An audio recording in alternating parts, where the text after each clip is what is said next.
আমাদের এমপ্লয়মেন্টে আপনারা জানেন শুধু আমাদের সিভিল সার্ভিসে 1% কোটা আছে, প্লাস হচ্ছে অন্যান্য মিলে আমরা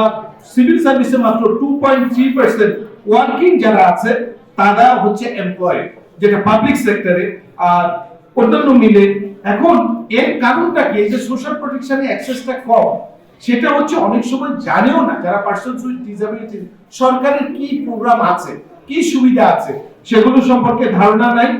মাইন্ডসেট, অনেক সময় আপনারা জানেন যে মাইন্ডসেট যারা দিবে, যারা লিস্টিং করবে, তাদের মাইন্ডসেট আইডেন্টিফাই করা বেনিফিশিয়ারিজদের কোন ধরনের প্রতিবন্ধিতা সেগুলো, প্লাস হচ্ছে আপনারা জানেন সরকার কিন্তু এখন G2P বলি আমরা, অর্থাৎ গভর্নমেন্ট থেকে পাবলিককে মোবাইল ফিনান্সিয়াল সার্ভিস অথবা ব্যাংকের মাধ্যমে যে টাকাটা দিচ্ছে,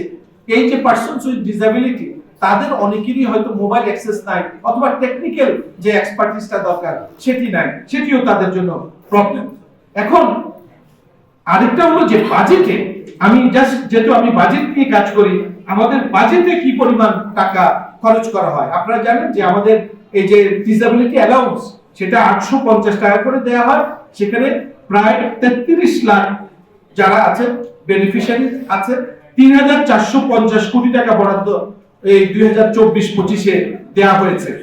তো আমি কিছু রিকমেন্ডেশন করতে চাই। এর মধ্যে প্রথম রিকমেন্ডেশনটা হচ্ছে আমার, সেটি হচ্ছে এই যে সোশ্যাল ওয়েলফেয়ার বেসড আমাদের যে চিন্তা ভাবনা, সেখান থেকে হিউম্যান রাইটস অ্যাপ্রোচ, এই জায়গাটাতে আমাদের প্রতিবন্ধী বন্ধুদের বা ভাই বোন তাদেরকে চিন্তা করতে হবে। আমি IDP from social welfare approach to human rights approach, সেই জায়গাটা আমাদের চিন্তা করতে হবে। প্লাস হচ্ছে আপনারা জানেন যে নেপালে ওদের কিন্তু কার্ড করে,